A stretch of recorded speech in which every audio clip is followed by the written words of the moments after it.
ahí vamos a estar arreglando la cámara.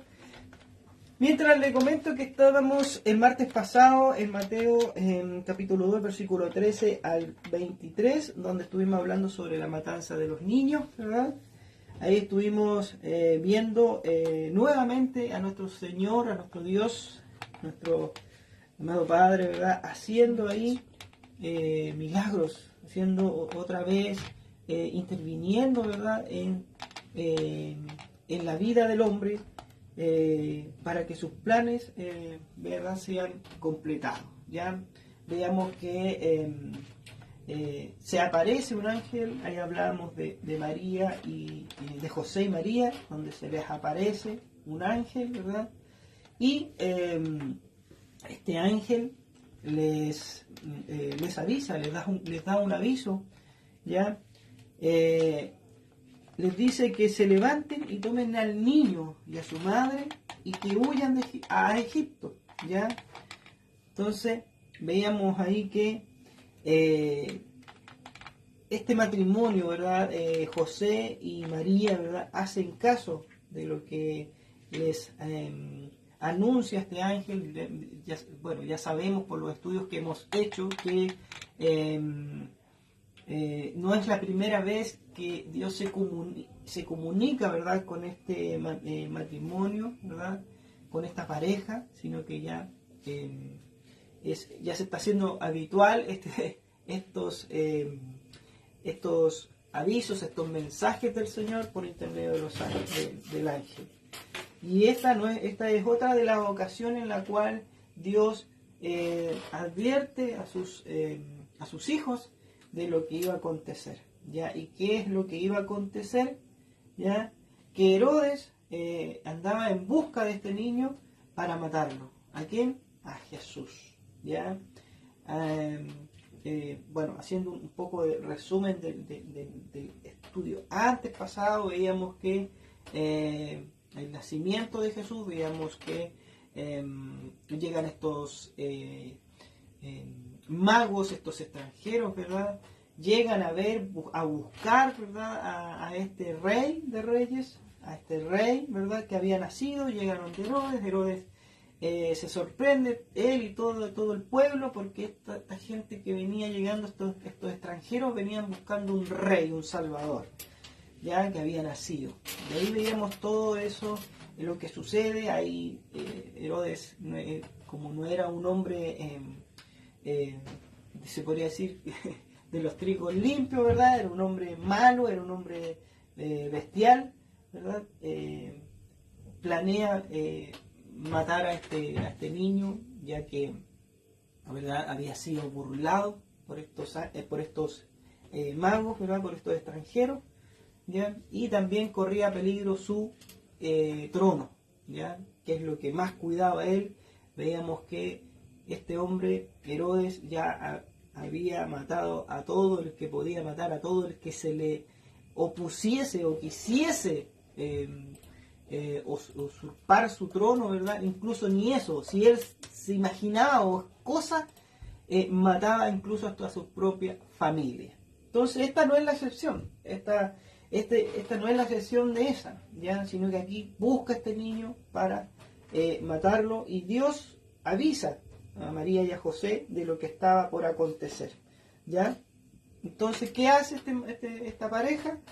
Se despiertan, y decíamos por el texto que en el versículo 14 que dice: y él despertando toma de noche al niño y a su madre y se van hacia Egipto. Ya veíamos entonces que esto es inmediato, no piensan, no se quedan a tomar desayuno, nada de eso, sino que toman, ¿verdad?, todo lo que pueden al niño, se va con María José y se van raudamente a Egipto, ya lejos de las manos de este hombre sangriento, ¿verdad?, que es Herodes, que quería darle muerte a este niño, ¿ya?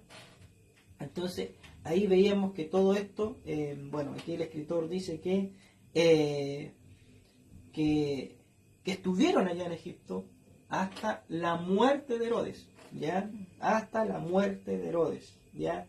El escritor dice aquí para que se cumpliese lo que dijo el Señor por medio del profeta, cuando dijo, de Egipto llamé a mi hijo. ¿Ya? Entonces ahí vemos que aquí el escritor, ¿verdad? Hace hincapié o nos lleva, ¿verdad?, al Antiguo Testamento. ¿Ya? Y así, entonces, bueno, luego de esto, donde Herodes se vio burlado por estos magos que les decía yo, que se van por otro lado, no vuelven a avisarle dónde estaba el niño, porque esa era la conversación que tuvo con ellos, que le avisaran de dónde estaba este niño, este rey, porque él también quería adorarle, por favor, que fueran a avisarle, pero su intención no era esa, sino que era otra, que era matarle.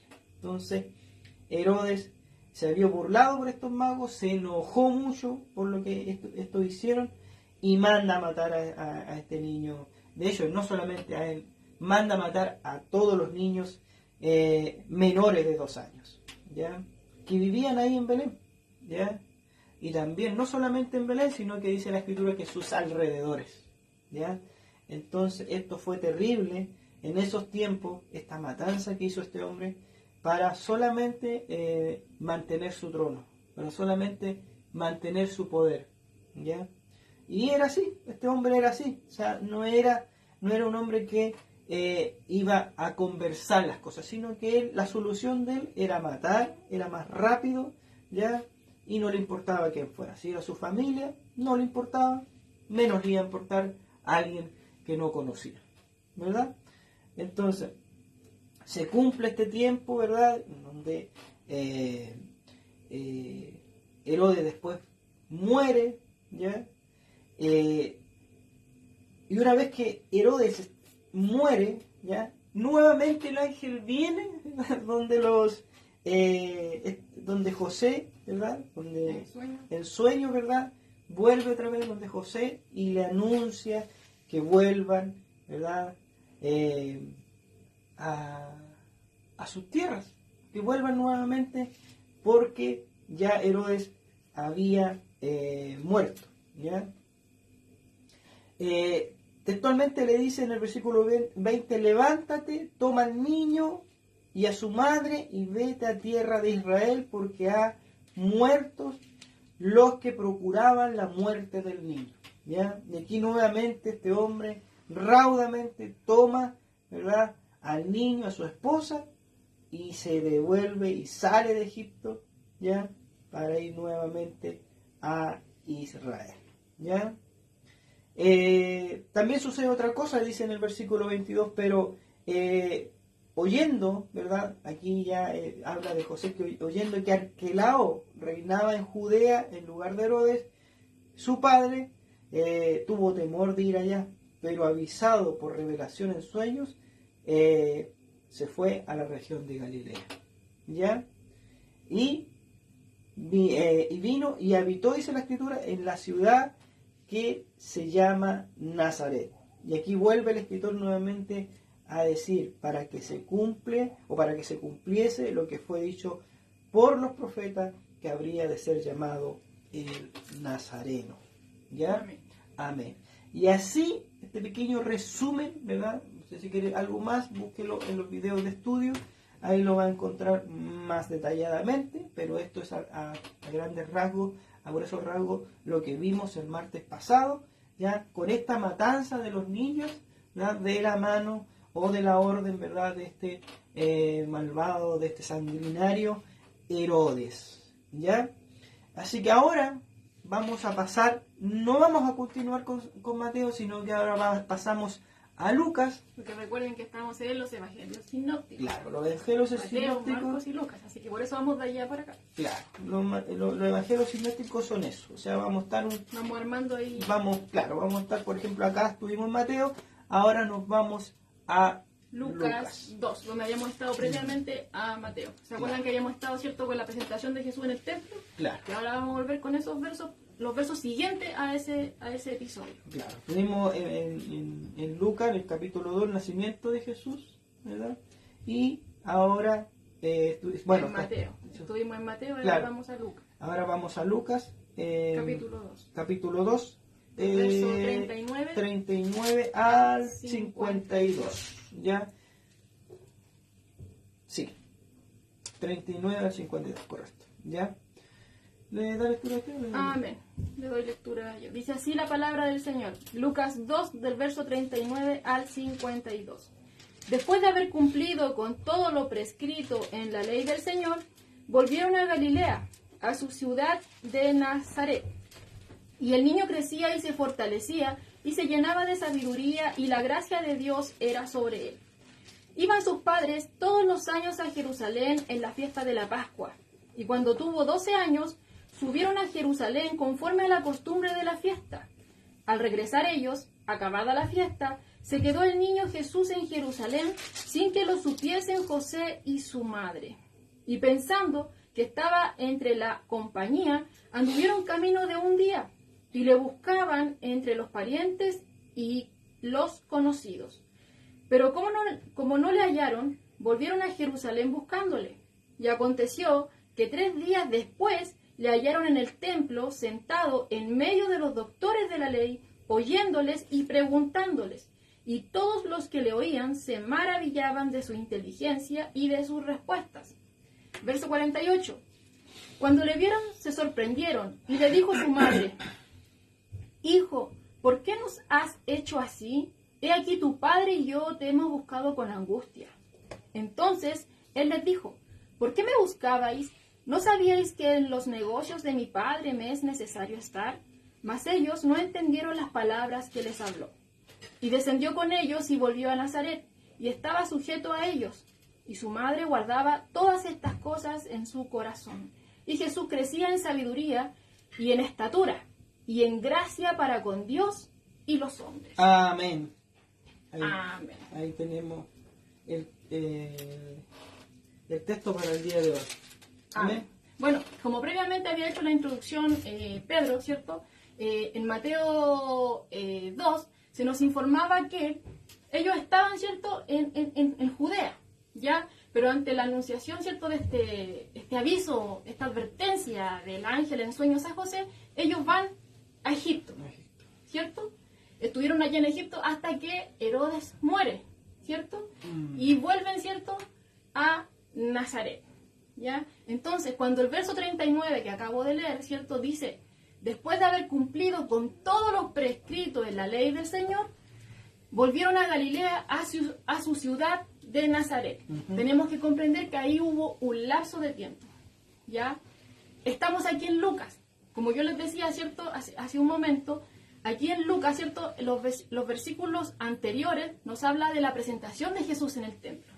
Entonces tenemos que tener cuidado ahí de pensar que luego de que Jesús fue presentado en el templo y que se cumplió todo eso, inmediatamente volvieron a Nazaret, ¿ya?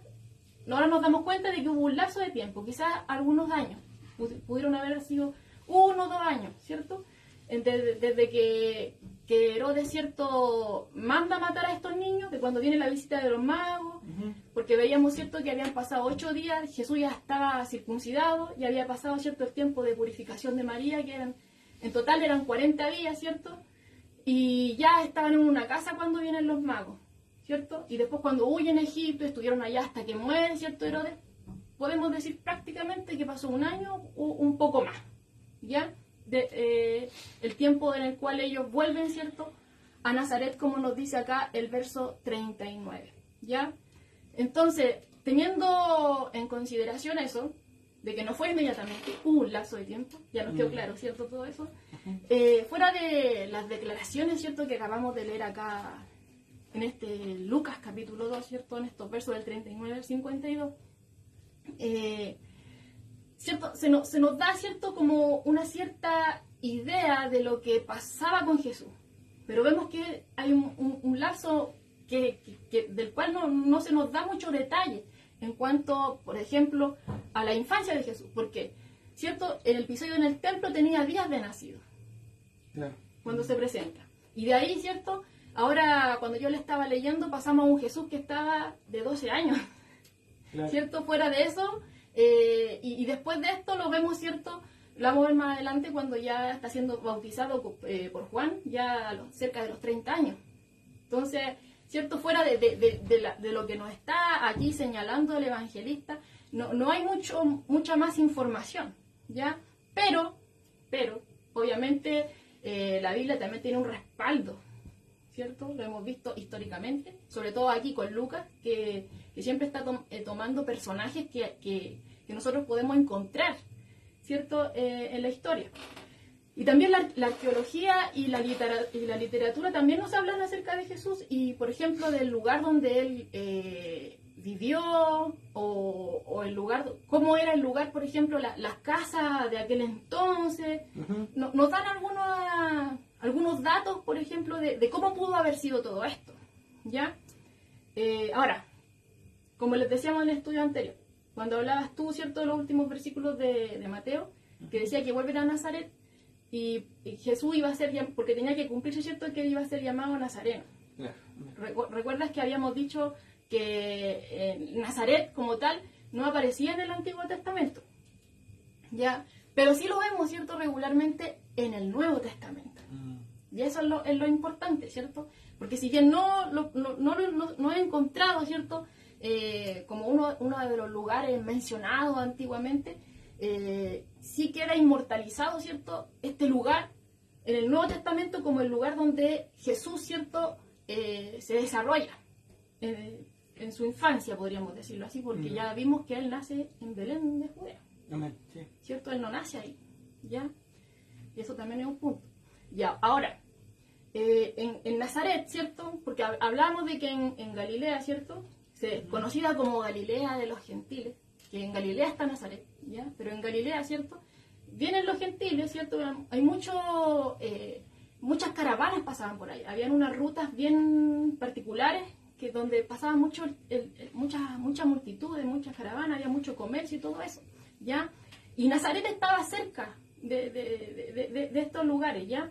Pero estos lugares no pasaban por ella, sino que esta era una ciudad que estaba apartada, podríamos decirlo de esa forma, ¿ya? No estaba en esta ruta ahí mismo por medio de la ciudad, ¿ya? Para que lo tengamos presente.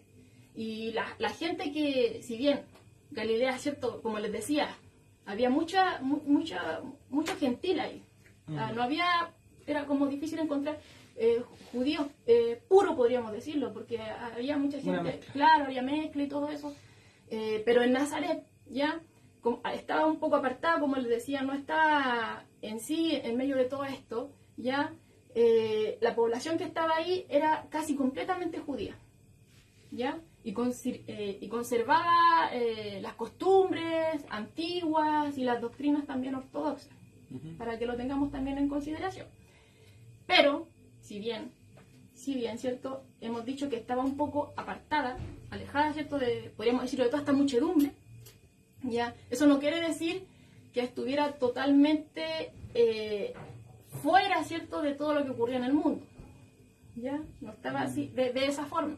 De hecho, hay una situación bien particular que, por ejemplo, acá el escritor del libro Se hizo hombre, Pablo Hoff, nos cuenta, y que le voy a leer textual, que dice: cuando Jesús tenía unos 10 años, los romanos sofocaron una revuelta en la región y destruyeron la ciudad cercana a Séforis. Miren, si usted busca un mapa, por ahí se va a dar cuenta de que está Nazaret, ¿cierto? Y la que está ahí cercana a ella, aproximadamente de unas horas, ¿ya? Está esta ciudad que era Séforis, ¿ya? Y lo que nos dice acá este escritor, que ahí hubo una revuelta, ¿ya? Una revuelta, pero que terminó prácticamente en destrucción. Hubieron muchos muertos. ¿Ya? Nos dice que en aquel entonces 2.000 de los habitantes, ¿ya?, fueron crucificados, ¿ya? Y las cruces de estos crucificados las iban alineando al lado de los caminos, ¿ya? Al norte y al sur, dice aquí, a lo largo de varios kilómetros. Y dice acá este escritor que es posible que las muchas referencias de Jesús a tomar su cruz y a la crucifixión demuestren esta impresión que causó en él debido a este acontecimiento que él vivió. Es como un dato que nos da acá. Bueno, yo estuve buscando, ¿cierto?, en cuanto a esto, y bueno, no hay como algo que lo diga que fue en tal año específicamente. Lo que uno más puede encontrar es, por ejemplo, que Herodes Antipas fue el que restaura, por así decirlo, esta ciudad de Séforis ante esta revuelta, porque quedó prácticamente el desastre ahí. Y también encontré, ¿cierto?, otro dato ahí, pero como les digo, no tiene como un respaldo así como que uno dijera, sí fue, sino que es como lo que se dice, ya que Jesús no tenía 10 años, sino que fue posterior, como a los 18 años, ya que supuestamente acontece esta situación, e incluso leía que habían unos hombres que huyeron de Séforis y andaban buscando un lugar donde refugiarse y venían pidiendo ayuda a las casas ahí para poder escapar de los romanos. Y nadie les abría las puertas. Y que golpearon a la puerta de la familia de ahí de Jesús, y José le abrió la puerta y permitió que se ocultaran ahí. Y decía ahí que María estaba muy asustada porque los romanos igual eran severos y toda la cosa. Pero al otro día se van y no pasó nada. Pero pasaron unos días, pasaron unas semanas, y vuelven los romanos y supieron que ahí habían ocultado a estos hombres y golpean a José de manera severa, por lo que decía ahí, pero como les vuelvo a reiterar, no hay como un respaldo de que diga que es así, es lo que aparece ahí, ¿ya? Y que golpean a José de tal manera que José no resiste, queda muy mal herido, y después al poco tiempo, aunque buscaron médico y cosas así, no se recuperó y ahí muere. Y después Jesús pasa a ser el cabeza de familia. Pero eso es lo que dice ahí. Eso no aparece en la escritura, les vuelvo a reiterar, y tampoco hay como algo que digan que esto sucedió así, que fue en tal fecha, y algo así. Es como lo que está ahí, como para considerar más que nada. Claro. Hay estas cosas que salen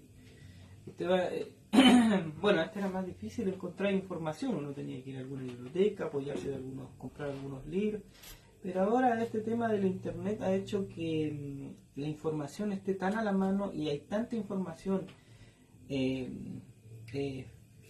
falseada, y también mucha información que es manipulada, ¿verdad? Y hay que tener ojo con todo lo que sale o lo que uno encuentra de repente, porque se va a encontrar con muchas cosas que no corresponden, que si uno investiga un poco se va a dar cuenta que, no sé, porque lo dijo hasta incluso un ateo, para poder desviar un poco la atención de la escritura. Entonces hay que tener ahí cuidado de todos estos comentarios, pero también sirven para que usted, si busca, lo más probable es que se encuentre con esto, se va a encontrar con esto. Pero, como bien decía Joey, esto no está respaldado por la Biblia. Nosotros siempre nos respaldamos de la Escritura, ¿ya? Así que si esto solamente es como, es algo que se va a encontrar usted cuando si quiere indagar, estudiar, buscar de la Escritura, va a encontrarse con esta información que muchas veces, en su gran mayoría, mejor dicho, va a estar manipulada. Claro, ¿ya? Pero no está de más, ¿cierto?, conocerlo, porque en algún momento, en alguna ocasión, alguien nos puede decir, y hay que estar preparado, ¿verdad?, para dar una respuesta también como cristiano. Claro.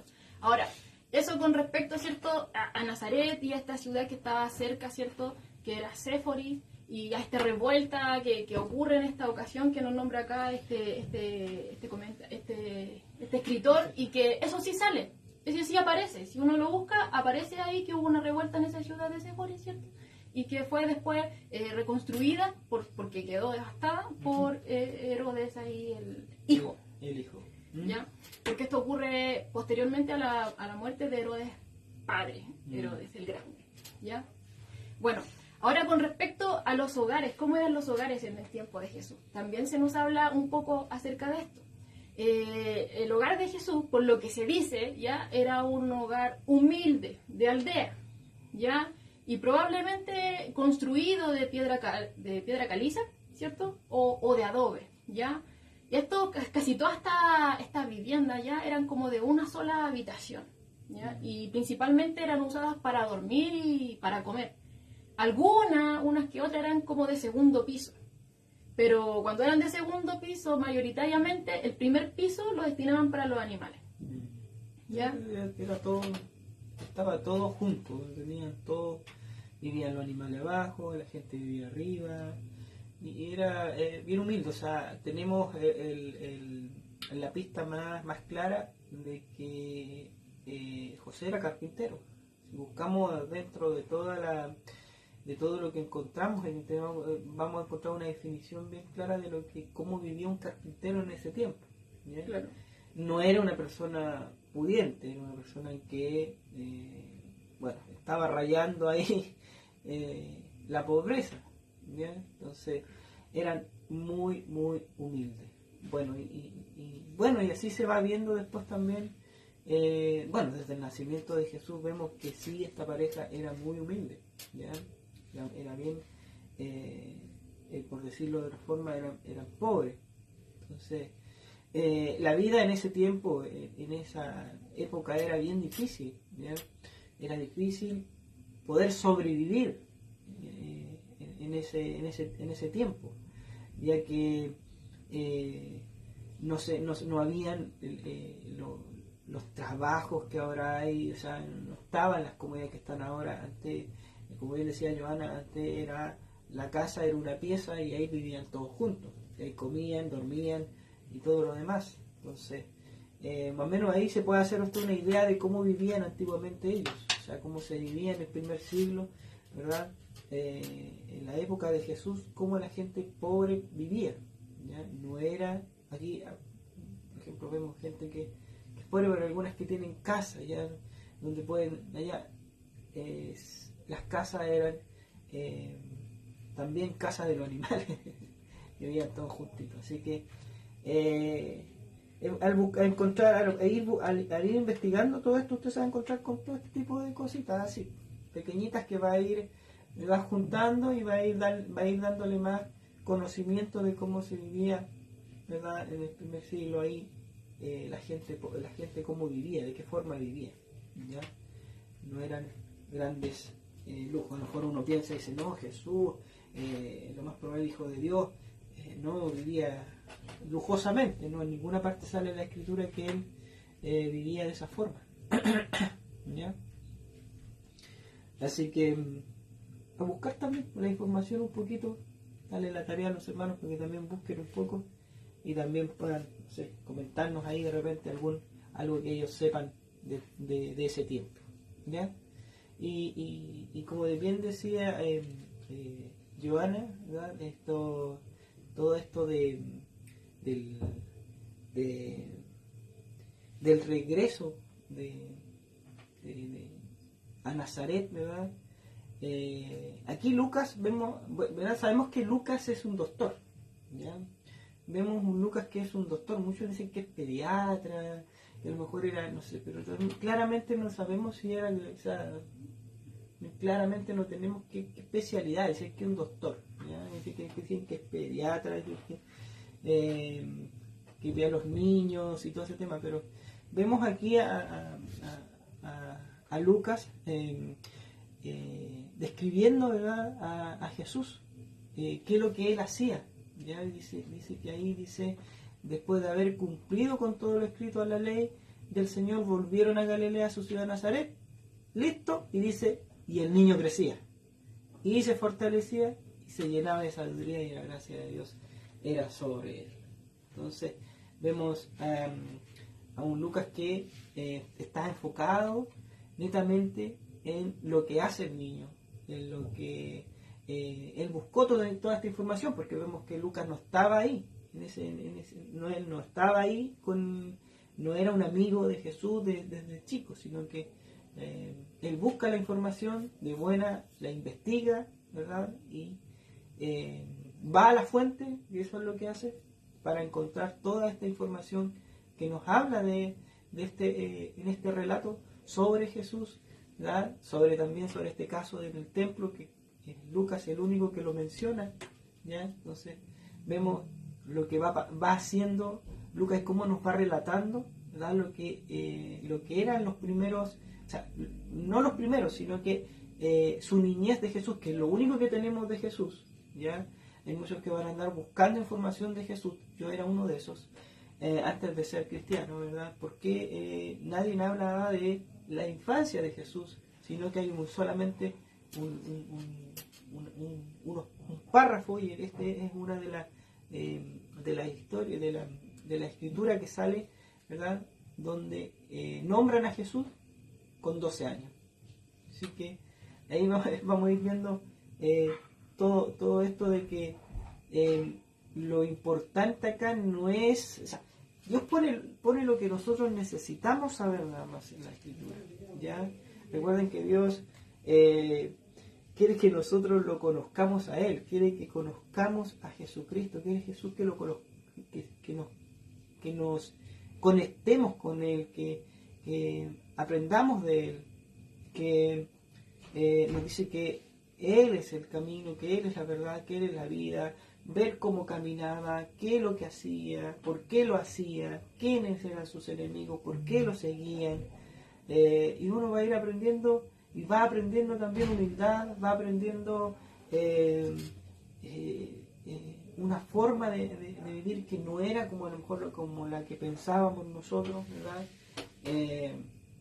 Que era Jesús a lo mejor alguien que pudiera tener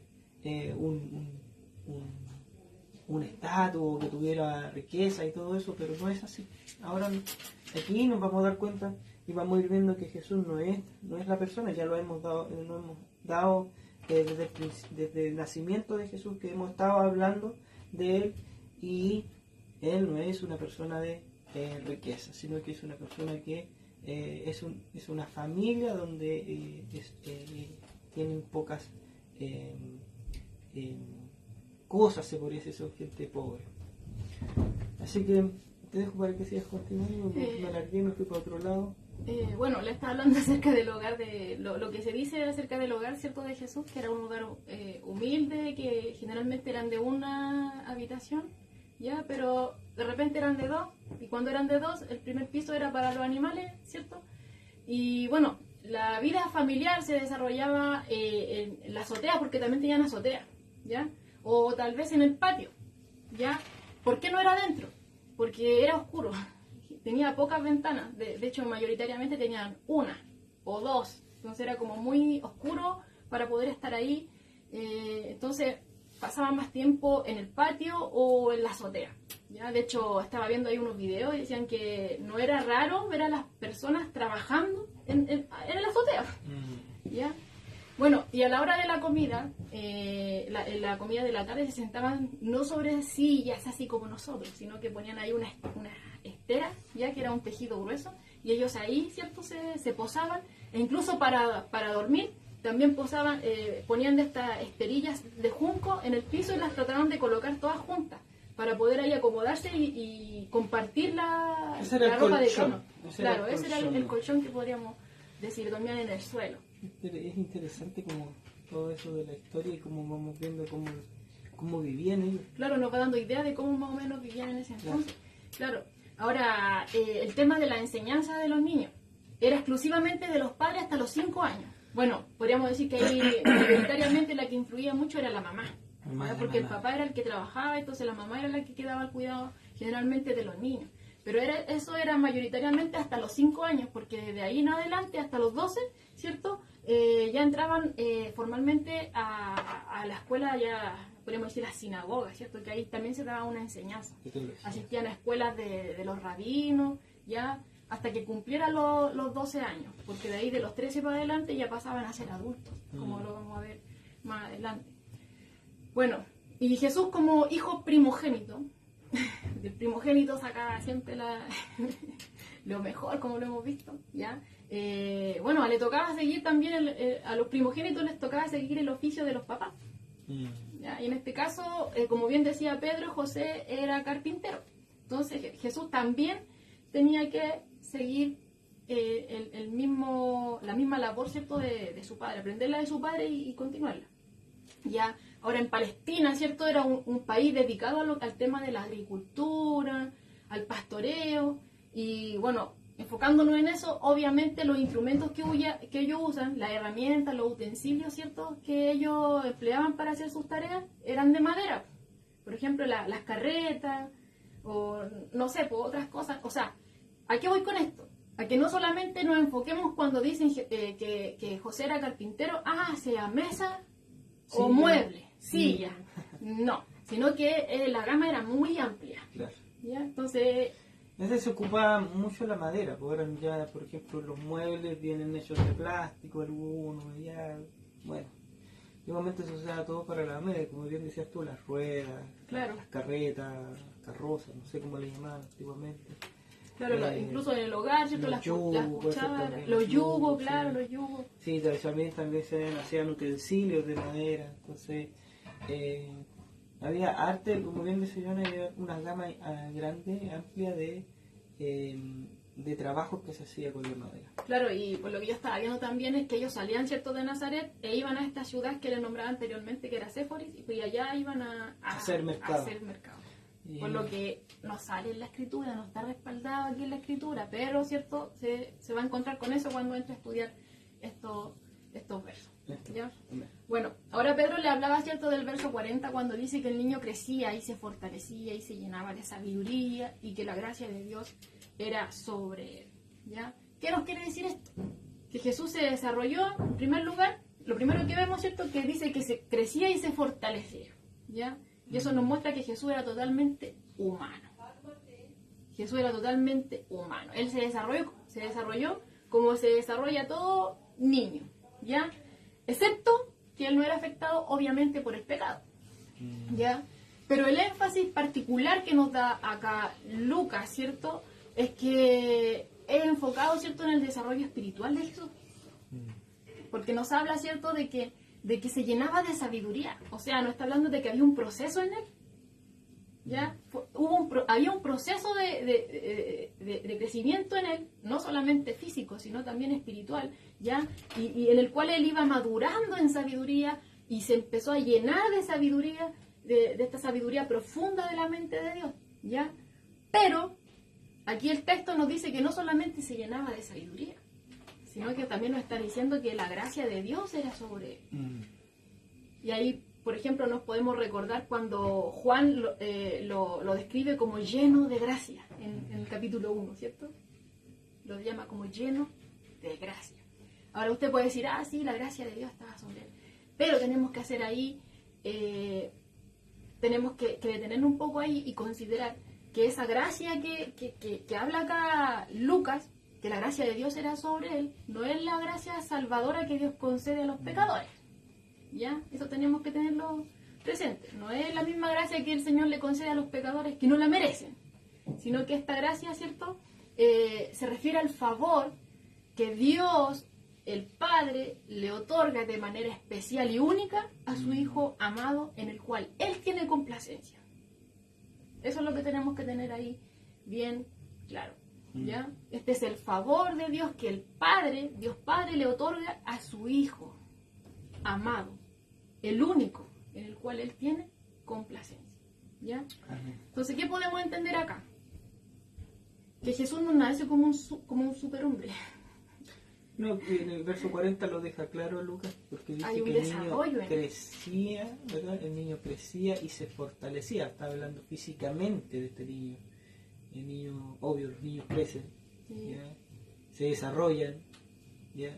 Y van fortaleciendo físicamente, y interesante esto porque igual nos deja algo a nosotros como cristianos de que no solamente, la idea no solamente es crecer físicamente, sino que también espiritualmente. Entonces, yo creo que va de la mano uno con el otro. Claro, sí, porque, por ejemplo, acá va nombrando que Jesús iba creciendo y a la misma vez también se llenaba de sabiduría.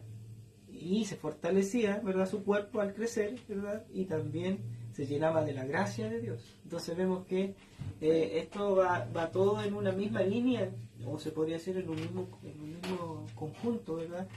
El crecimiento físico, el desarrollo físico, la fortaleza física y también la sabiduría y la gracia que viene. Aquí hay un comentario que les voy a leer textual que dice: se desarrolló a medida que crecía. Pasó por un desarrollo espiritual y físico natural, pero perfecto. En cada etapa fue perfecto para esa etapa. Buena descripción, Sí. buen comentario, Así ¿cierto? es. Siempre Bueno, fue perfecto. claro, para poder alcanzar ese desarrollo integral, espiritual, ¿verdad? Y Mateo, o sea, Lucas nos muestra ahí que este niño sí era humano. Sí, sí era humano. 100% humano, porque está hablando de un niño, ¿verdad? Que crece y se fortalece, se desarrolla, ¿verdad? Pero no solamente eso, sino que también viene llenándose de sabiduría y de la gracia de Dios. Claro, y fue por etapa, como lo estamos viendo, ¿cierto? En cada etapa fue perfecto, como decía aquí el comentarista. En cada etapa fue perfecto. Hubo un desarrollo en él, físico Claro. y también espiritual.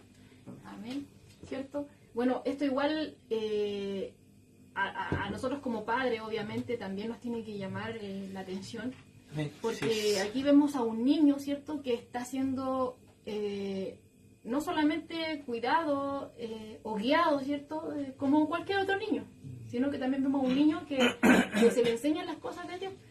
Por ejemplo, en la Escritura hay otros ejemplos también, por ejemplo, Timoteo también, que fue instruido en la palabra del Señor, y que eso obviamente también en los Salmos creo que es cuando dice, instruye al niño en su camino, y ni aun cuando fuese viejo se apartará de él.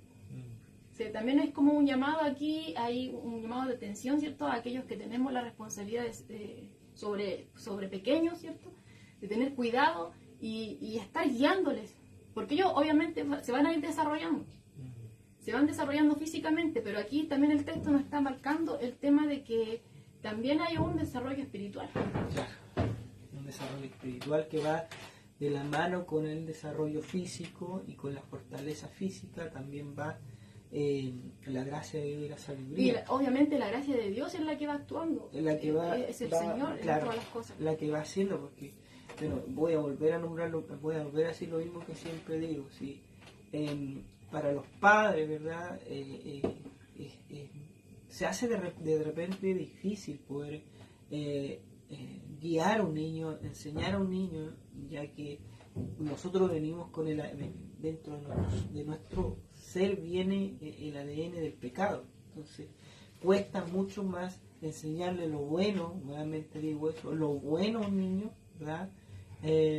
Cuesta un montón, ¿ya? Que enseñarle lo malo, porque lo malo ellos lo traen. El no, lo primero que yo escucho cuando diga, haga esto, no. Claro, entonces vamos a ver al tiro que ellos van a querer mandar, ellos van a querer hacer lo que ellos quieren, ellos van a querer comer lo que quieren, después van a querer ponerse lo que quieren, van a querer hacer lo que ellos quieren en su pieza, no van a querer ordenar los juguetes, no van a querer cambiarse de ropa, No van a querer ayudar a los papás en la casa, lavar la loza. no van a querer bañarse. Y nosotros, en serio, si nosotros como padres ya lo conocemos esa historia.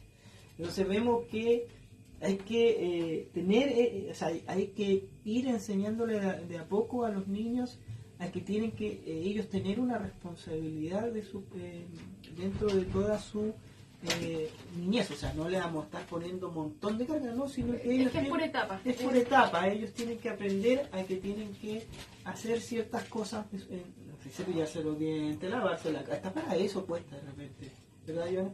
Y nosotros somos el padre. Dígamelo a mí. Entonces sabemos que hasta para que se laven los dientes, se laven la cara, que tienen que cambiarse. Hasta ahí hay lucha.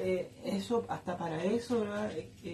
Los niños o las niñas Ponen resistencia. ponen resistencia. Entonces ahí hay que y también Dios también es el que entrega ese amor, esa sabiduría, Esa paciencia en los padres, ¿verdad? Para Porque ir de verdad que instruyendo a los niños tanto en la palabra, ¿verdad? Como también en la vida cotidiana, de la Amén. responsabilidad y deberes que tienen ellos como niños. Ya no le vamos a estar haciendo o dándole tarea a los niños que corresponden a grandes, no se trata de eso, sino que ellos de pequeñitos, ¿verdad?, vayan tomando responsabilidades de sus de su vida a medida que vayan creciendo, ¿verdad? O hacer sus tareas, que también es otro tema también, hacer sus tareas, ¿verdad?, que estudiar, ¿verdad? Entonces una responsabilidad bien grande bueno, el único que nos puede ayudar en la crianza de nuestros hijos es Dios. Es el único que nos puede ayudar porque Él es la sabiduría. Él es amor, ¿verdad? Él entrega todo a los padres para que puedan los padres también ir, ¿verdad? Guiando a estos pequeñitos por el buen camino, por el camino, ¿verdad? Agradable a Dios. Y aquí podemos ver, ¿cierto?, a unos padres que realmente amaban a Dios. Amén. Porque vemos en todo esto, en estos últimos estudios que hemos visto, que hemos pasado, ¿cierto?, por la Escritura, nos hemos dado cuenta de que José y María eran personas que obedecían en todo al Señor. Amén. Y que instruían al niño en el camino del Señor. Amén. Y el Señor nos ayude. Así es, que el Señor nos ayude, ¿verdad? Nosotros como padres y a todos los padres que nos están escuchando, que están criando, no a los que ya criaron, que ya. Pero igual, abuelita Eunice también. Sí, la abuelita así también. que aquí tenemos una abuelita, nuestra hermanita Miriam, y también se unió aquí. Nuestra hermanita Carmen. Mi suegra Lisa también, ahí también tiene sus nietos. Nuestra también, hermana Carmen. Las próximas abuelitas Eunice. Claro, que ellas también tienen ahí, ¿verdad? Esa responsabilidad y de también estar ahí. A los nietos. Claro, a los nietos ahí también. Tienen esa autorización, se podría decir, de la escritura. ¿Ya? Porque, bueno, lo que hemos visto hasta ahora, ¿cierto? Brevemente, en los versos 39 y 40 de Lucas, ¿cierto? Que no se nos habla, no se profundiza mucho en cuanto a la infancia de Jesús. Como les decía, o sea, previamente a estos versículos veíamos que estaba siendo presentado en el templo, ¿cierto? Veíamos en Mateo, bueno, ahí ya nos pasamos para otro evangelista, nos habla, ¿cierto?, de la huida a Egipto, y vuelven a Nazaret, pero no se nos da más detalles. Y aquí lo vemos, ¿cierto?, ahora en este versículo 41, 42, ¿cierto?, que ya pasan los 12 años. No se nos habla mucho de lo que es la infancia de Jesús. Pero, como hemos estado ahora hace un momento hablando de que nos vamos a encontrar con cosas en redes, ahí buscando en diferentes fuentes, aparecen cosas. ¿Ya? Por ejemplo, si usted busca acerca de la infancia de Jesús, se va a encontrar con algo que yo me encontré, ¿ya? Y dice que lleva por título así: Evangelio Apócrifo, Evangelio de Santo Tomás, ¿ya? Que nos habla, ¿cierto?, de la infancia, una infancia de fantasía de Jesús, ¿ya? Y les voy a leer, por ejemplo, una parte que leí acá, que me llamó mucho la atención, que nos habla acerca de como que Jesús hacía trucos de magia, ¿ya? Lleva por título Gorriones hechos con barro. Dice así: el niño Jesús de 5 años de edad jugaba en el vado de un arroyo y traía las aguas corrientes a posar y las tornaba puras enseguida, y con una simple palabra las mandaba. Y amasando barro formó 12 gorriones, e hizo esto un día sábado. Y había allí otros muchos niños que jugaban con él. Y un judío, que había notado lo que hacía Jesús, fue acto seguido a comunicárselo a su padre José, diciéndole: he aquí que tu hijo está cerca del arroyo, y habiendo cogido barro, ha compuesto con él 12 gorriones, y ha profanado el sábado. Y José se dirigió al lugar que estaba Jesús, lo vio y le gritó: ¿por qué haces en día sábado lo que no está permitido hacer? Pero Jesús, dando una palmada, dirigiéndose a los gorriones, exclamó: volad. Y los pájaros abrieron sus alas y volaron, piando con estruendo. Y los judíos quedaron atónitos ante este espectáculo y fueron a contar a sus jefes lo que habían visto hacer a Jesús. Eso está en este evangelio del pseudo Tomás, ¿ya? Que realmente... Es como que fuera un mago Jesús. Claro, porque ahí lo toman como de ese lado. Entonces también, esa es una de las tantas cosas que salen dentro de este libro. Sí, claro, va a encontrar si usted lo busca ahí, Evangelio de la infancia del pseudo Tomás, y ahí aparecen muchas más. Por ejemplo, muestra a Jesús como un niño malévolo, de cierta forma, y totalmente incoherente a lo que nos muestra la Escritura. ¿Ya? Porque aquí la Escritura nos muestra que era un niño respetuoso, bien obediente, ¿ya? Pero acá, por ejemplo, nos vamos a encontrar nos habla de que Jesús, bueno, yo leí uno que decía que había un niño, ¿cierto?, al cual Jesús lo secó. Con solo lo que le dijo, el niño se secó entero. Y otro niño que chocó con él, ¿ya? Y entonces él le dice que no va a seguir su camino y también muere. Y entonces los papás de ese niño fueron a acusarlo a José y entonces Jesús los dejó ciegos. Entonces no concuerda con el carácter de Jesús acá en la Escritura, pero con eso se va a encontrar. Hay que tener cuidado con todas estas cosas, como le decía al principio, de lo que sale dentro de Internet, ya, porque son fáciles de manipular, ya que nosotros no conocemos. Sí existe, creo, un manuscrito de esto, pero no sabemos nosotros el idioma en que está escrito, no sabemos traducir ese idioma, o no entendemos el idioma en que está escrito ese manuscrito, y también quién lo escribió, por qué lo escribieron, si realmente tienen el tiempo que dicen que tiene. Entonces hay que tener cuidado con todo eso que sale en las redes sociales, o sea, que sale en Internet, ¿verdad? Porque puede ser fácil piedra de tropiezo para nuestros hermanos, así que sí hay que tener cuidado con todo eso. Que no aparezca en la Escritura, le dice, entonces, ¿por qué no aparece en la Escritura todo esto? O sea, ¿por qué no hablan de Jesús desde que nace, ¿verdad?, hasta los 12 años? ¿Por qué no nos muestran a Jesús? Porque lo más probable es que se va a encontrar con la historia de un niño normal, ¿verdad?, que juega, que se cae, que es un niño común y corriente como los demás. Aquí dice que es un niño que crece, ¿verdad?, que va creciendo, ¿verdad?, y que va desarrollándose, que se va fortaleciéndose. En ningún momento en la Escritura dice, no, este niño no camina, vuela. María y José tenían un niño que aquí habría salido en la Escritura. Que sanaba a todos. Claro, o que anda con una, ¿cómo se llama? Que le ponen un círculo en la cabeza, ¿cómo se llama?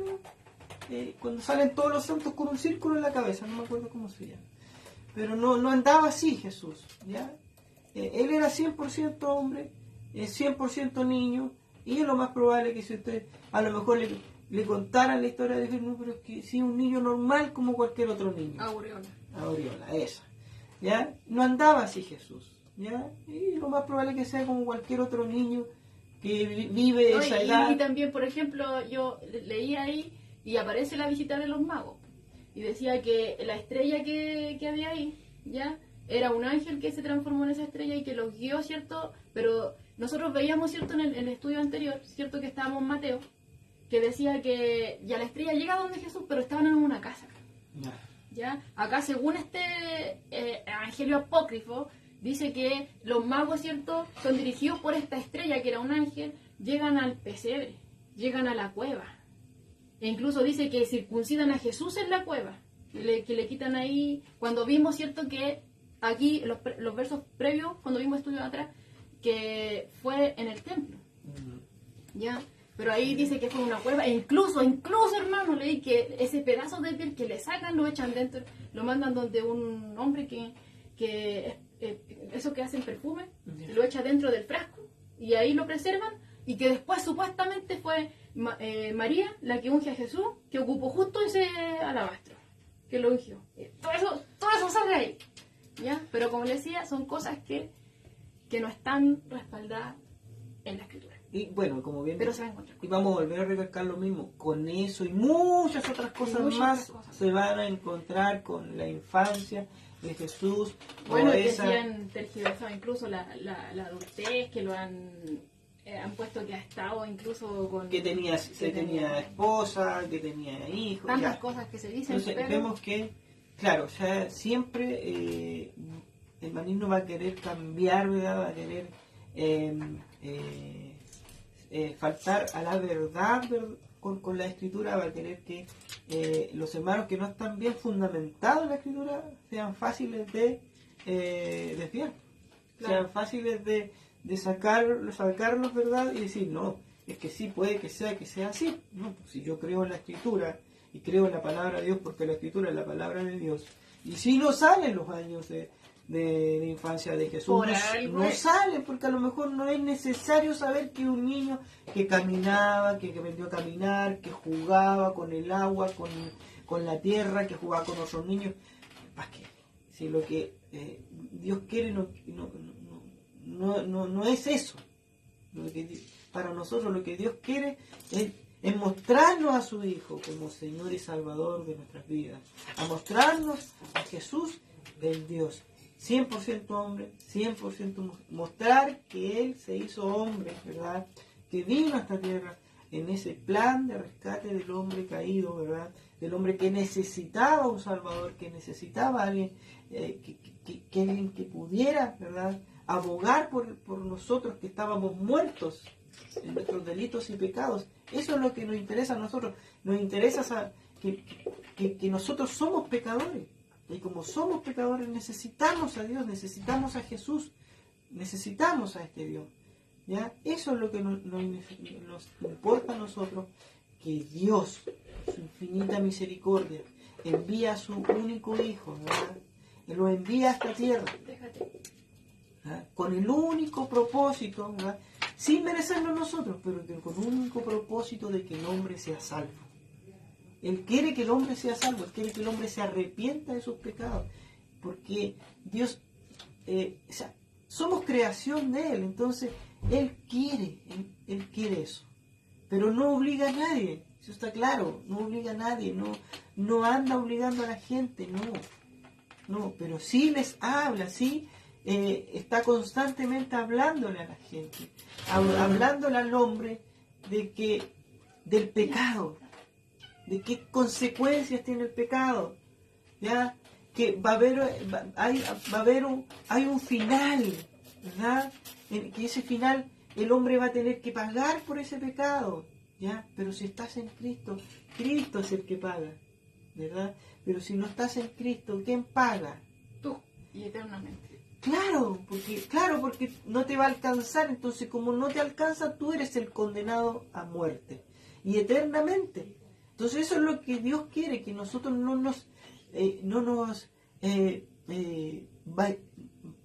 que caigamos allá en esa condenación eterna, sino que Él quiere que nosotros seamos salvos. Porque eso es lo que Él quiere. Si Él ama su creación, pero también hay un pecado, y ese pecado Dios no tranza con el pecado.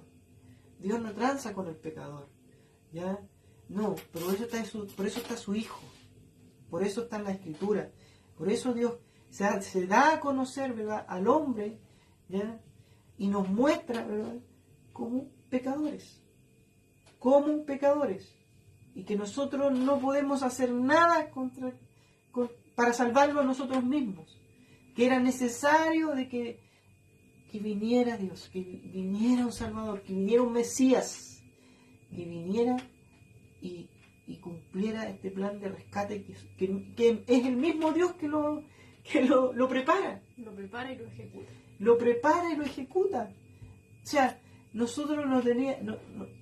Oiga, yo creo que si usted ve a alguien, ¿verdad?, que comete algo grave, algo terrible, y que lo odia a usted, ¿ya?, lo primero que haría usted es condenarlo a muerte. Dios no. Nosotros no conocemos la sabiduría de Dios. La sabiduría de Dios es tan grande, el conocimiento de Dios es tan grande, su amor es tan incomprensible, su misericordia incomprensible para nosotros, que Él sí, ¿verdad?, nos quiere ayudar. Sí nos quiere ayudar. Y sí nos está ayudando hasta ahora. Nosotros siendo condenados, siendo muertos en delito y pecado, Él se preocupa del hombre. Él se preocupa. Dice, no, que yo les voy a enviar a alguien, mi Hijo, para que ustedes crean en Él, y todo aquel que crea en Él sea salvo, ¿verdad? Y no solamente Él, sino que toda su casa, ¿ya? Entonces, vemos a un Dios misericordioso, vemos a un Dios que quiere que la humanidad se salve, pero no obliga a nadie, no lo obliga. Si golpea, si llama, está llamando constantemente, está llamando a nuestras vidas constantemente. Nosotros aquí, gracias a Dios, aquí donde vivimos, casi todos los días pasan predicadores. Yo los escucho en la tarde. Todos los días pasan predicando. Entonces, Dios está hablando. Está hablando constantemente, constantemente. Voy a la Plaza San Bernardo, paso por la Plaza San Bernardo, veo todos los días jóvenes, veo a hermanas, veo ancianos, predicando la palabra de Dios. Dios está constantemente llamando al hombre al arrepentimiento, constantemente a reconocer que son pecadores y que necesitan a Jesús como Señor y Salvador. Entonces Dios constantemente está en esa tarea. ¿Y qué hace? Como decía el otro pastor, ¿verdad? Utiliza a hombres imperfectos, ¿ya?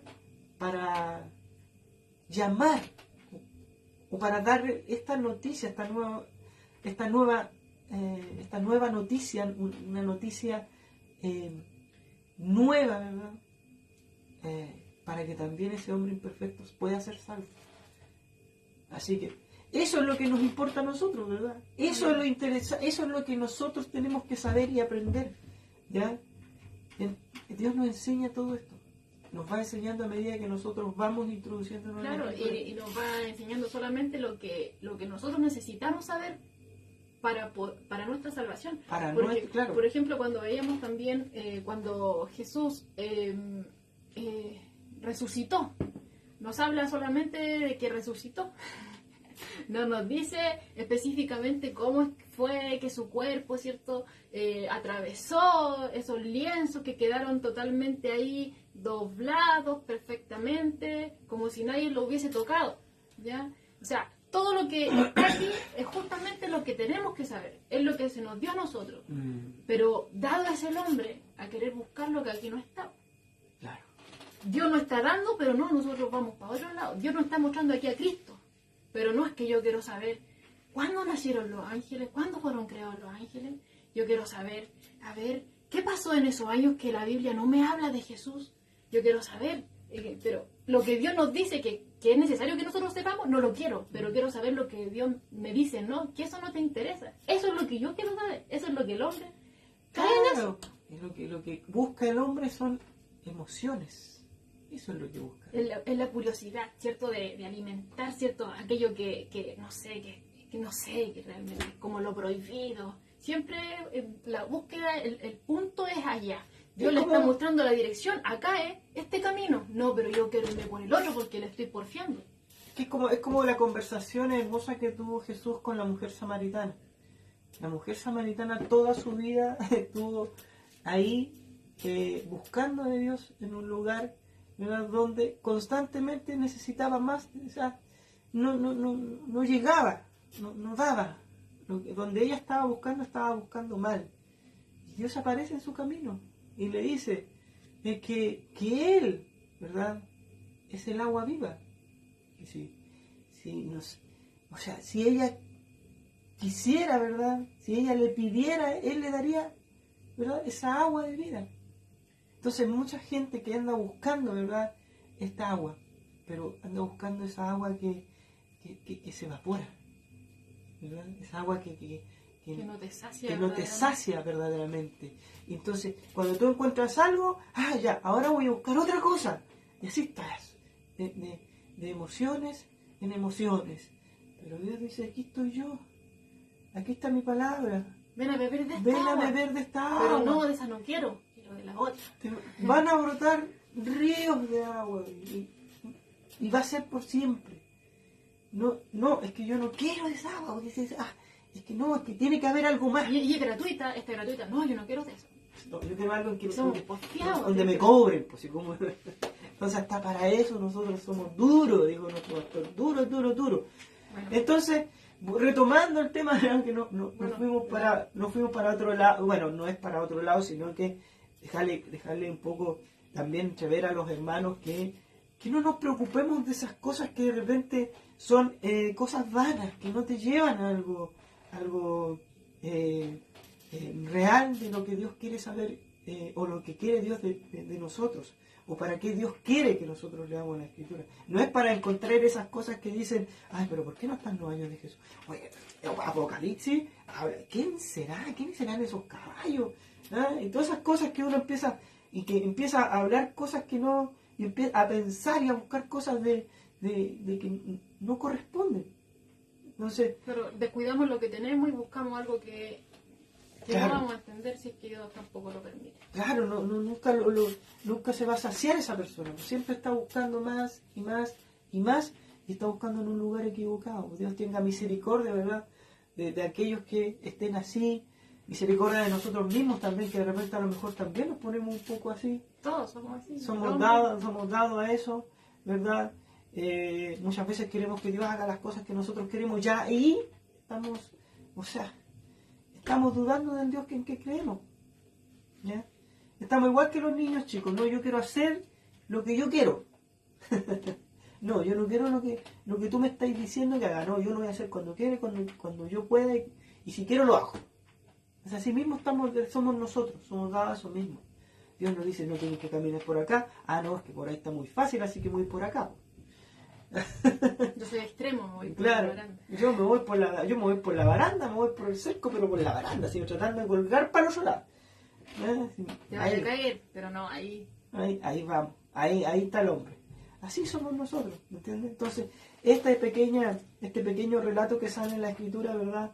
También nos deja una enseñanza que es mucho más profunda, que este niño sí existió, que sí este niño era un niño humano, no era un niño que volaba ni que andaba con una, ¿cómo se llama? Ya se me olvidó el nombre. Aureola, ¿verdad? O que andaba por ahí haciendo cosas, ¿verdad? Como un mago, tocando varitas, haciendo cosas y todas las cosas. No. O matando niños. Era un niño normal como todos los niños. Y cuando nos muestran a los 12 años ya hay algo que marca, que pasa en este incidente, ¿verdad? Donde este niño, este niño va a donde están los estudiosos de la Escritura, porque ahí es donde él quería estar, ahí es donde él quería, donde él se sentía, ¿verdad?, a gusto, se sentía bien, ¿ya? Empieza también a enseñar un poco, ahí vamos para el próximo martes, vamos a ir leyendo, pero para que también usted hable, o sea, para que usted también no hable, sino que también lo lea, ¿verdad?, lea estos versículos, y también estemos preparaditos para el próximo martes, y también nos ayuda y nos comenta, ¿verdad?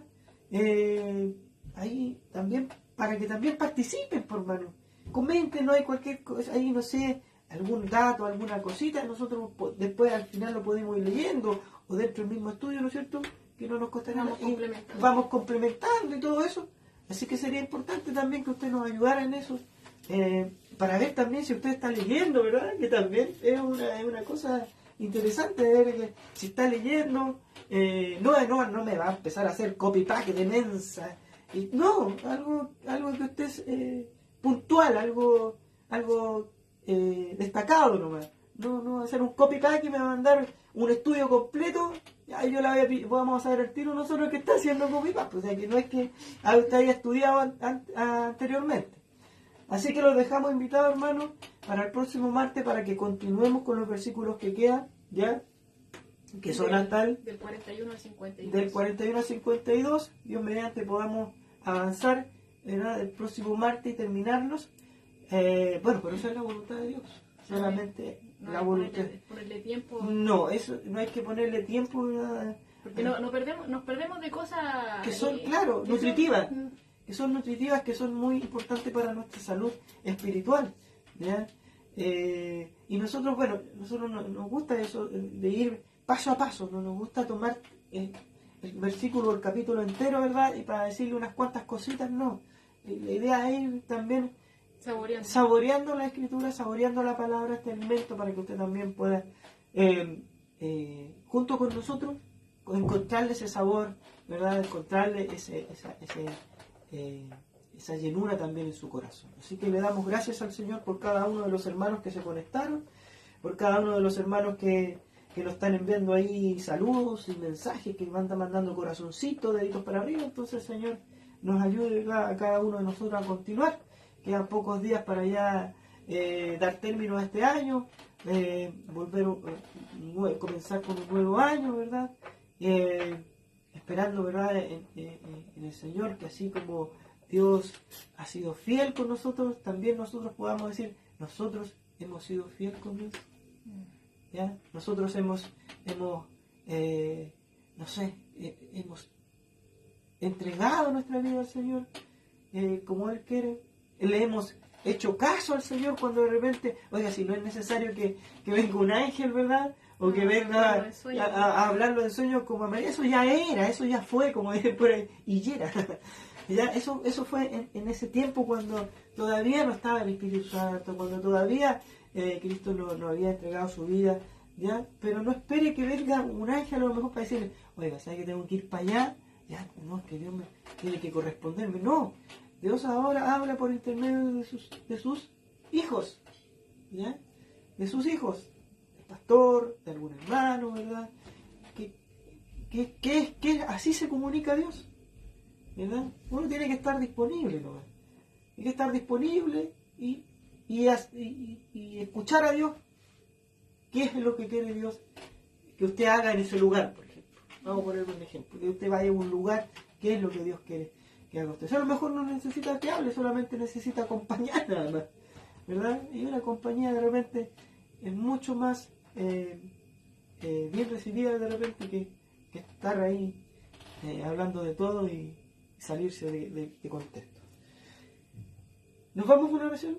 Amén. Nos invitamos a orar. Amén. Padre amado, te damos gracias por este momento maravilloso que nos has dado, Señor, en esta ocasión. Te damos gracias por permitirnos estar aquí un día martes más, estudiando tu palabra, profundizando en ella, Señor, nutriéndonos cada vez más. Te damos gracias, Señor, porque tú siempre nos señalas el camino verdadero y nos muestra, Dios mío, que todo lo que salga de lo que tú dices, Señor, ya entramos en el ámbito de lo torcido, Dios mío. Entramos, Dios mío, en lo que no es. Pero tú, Señor, a la luz de tu palabra, nos muestra realmente qué es lo que verdaderamente es, que es tu Hijo, Señor Jesucristo. Te doy gracias, Dios mío, por permitirnos estar con Él. Te doy gracias, Señor, por permitirnos ser parte de tu pueblo. Y por eso te rogamos, Dios mío, que nos ayudes a poder seguir perseverando, a, como decía Pedro, a poder serte fieles, porque tú eres fiel. Amén. Tú, Señor, no fallas. Tú no mientes, nosotros fallamos, nosotros mentimos, nosotros somos infieles, Amén. Señor. Pero te pedimos perdón, Señor, Amén. por no estar ahí Sí, prestando oído a tu palabra. Te pedimos perdón, Señor, por estar buscando aquello que tú dices que no. Te pedimos perdón, Señor, por aquello que hacemos, Señor, y de pensamientos, sentimientos, Señor, que guardamos quizás en nuestro corazón, cosas de amargura, Señor, muchas rebeliones que hemos tenido contra ti, Señor. Por favor, perdónanos y límpianos de toda inmundicia y ayúdanos a ser santos, Señor. Tu palabra nos santifica, Señor. Amén. Guíanos en la verdad, ayúdanos a ser libres, Señor, porque tu palabra nos hace libres. Por favor, ayúdanos, Dios mío. Pero esa libertad no es libertinaje, ayúdanos a ser libres, Señor, en Cristo, Dios mío, para gloria y honra tuya. Amén. Te damos gracias por este privilegio de poder estar aquí y te ruego, Dios mío, por cada uno de mis hermanos que se conectó, que seas tú bendiciendo sus vidas y que les ayudes, Dios mío, a poder degustar tu palabra, a poder disfrutar tu palabra, de la comunión contigo, Dios mío, y a nosotros también, a poder estar siempre apegados a ti, Señor, Amén. porque estando contigo todo lo podemos hacer. Somos útiles, Señor, en tus manos. Amén. Guárdanos Sí, de ser inútiles. Queremos ser útiles, Señor. Por favor, queremos recoger contigo, no desparramar. Amén. Ayúdanos tú. Así que en tus manos nos encomendamos, que lo cojo en nosotros sea sanado. Amén. Lo pedimos en el nombre todopoderoso de nuestro Señor Jesucristo. Amén y amén. Amén.